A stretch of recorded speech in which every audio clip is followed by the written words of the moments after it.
स्वागत हमारे YouTube channel आशीष OT technician में। आज का हम लोग का स्टडी है वाइटल साइन। वाइटल साइन क्या होता है और कितना होता है। तो वाइटल साइन हम लोग का मोटा मोटी 5 होता है, जिसमें से मतलब ज़्यादा भी हो सकता है, कम भी, ज़रूरी नहीं है कि 5 है, लेकिन जो मुख्य वाइटल साइन होता है वो 5 ही होता है हम लोग में। तो पहला है टेम्परेचर। टेम्परेचर हम लोग का डिग्री सेल्सियस में 37 डिग्री सेल्सियस होता है और फ़ारेनहाइट में 98.6, ये नॉर्मल रेंज हो गया। इससे ज़्यादा यदि होता है डिग्री सेल्सियस में या फिर फ़ारेनहाइट में तो वो फिर फीवर में चल जाएगा। उसके बाद 2 नंबर में हो गया आपका पल्स रेट। पल्स रेट का नॉर्मल वैल्यू होता है 72 से 100 beat per minute. Pulse rate और हार्ट रेट हमारा सेम ही होता है। रिस्पायरेशन हो गया, मतलब कि हम सांस 1 मिनट में कितना बार ले रहे हैं। ये पल्स रेट हमारा 1 मिनट का ये नॉर्मल वैल्यू है कि 1 मिनट में पल्स रेट कितना पल्स रेट हमको मिल रहा है अपने यहाँ पर जो हम लोग लेते हैं, जो वो आर्टरी का कंपन होता है, जो हार्ट कितना बार धड़क रहा है और यहाँ हमको पता चल जाता है।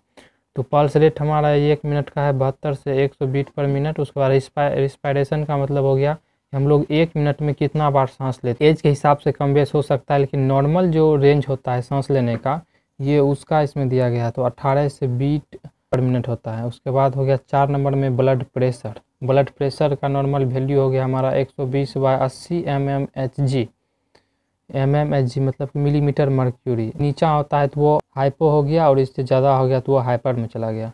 हार्ट रेट हमारा जो पल्स रेट होगा वही हमारा हार्ट रेट होगा, क्योंकि हार्ट जितना बार मतलब पंप करेगा वही हमको आर्टरी के माध्यम से यहाँ पर पल्स में भी पता चलता है। तो ये पल्स रेट और हार्ट रेट दोनों सेम ही होते हैं।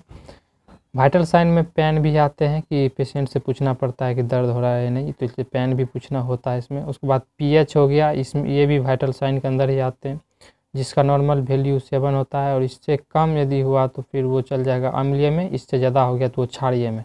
तो ये पीएच वैल्यू भी मतलब वाइटल साइन के अंतर्गत आते हैं। उसके बाद ऑक्सीजन का नॉर्मल वैल्यू हो गया 90 से 100 तक है तो ठीक है, पेशेंट कोई दिक्कत नहीं है। यदि 90 से कम है तब जाकर ऑक्सीजन की उसको कमी है और ऑक्सीजन देने की आवश्यकता पड़ सकती है। 90 प्लस है तो कोई दिक्कत नहीं है, 90 भी है तो ज़्यादा कोई परेशानी नहीं है।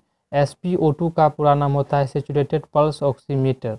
सैचुरेटेड का मतलब हो गया कि व्यवस्थित, पल्स ऑक्सीमीटर मतलब अभी सही है, ठीक है, कोई दिक्कत नहीं। तो आज का हमारा जो टॉपिक है वाइटल साइन था। वाइटल साइन कितने होते हैं, तो वाइटल साइन मुख्य 5 होते हैं, उससे ज़्यादा भी होते हैं, जो कि ये सब जो भी हम लोग प्राइमरी इलाज के दौरान जो भी जांच करते हैं मोटा मोटी, तो उसमें हम लोग का वो वाइटल साइन के अंतर्गत आ जाते हैं।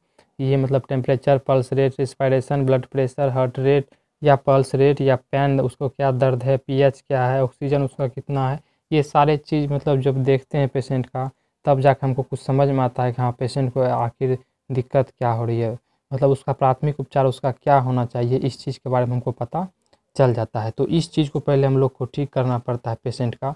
इसी के आधार पर उसको पहले मेडिसिन हम लोग चलाने के लिए सोचते हैं। तो यही हमारा वाइटल साइन हो गया और इसके आधार पर हर चीज़, बहुत चीज़ मतलब पेशेंट का पता चल जाता है, वो नॉर्मल है या एब नॉर्मल है क्या है। तो चलिए मिलते हैं नेक्स्ट वीडियो में, तब तक ले जाएँ।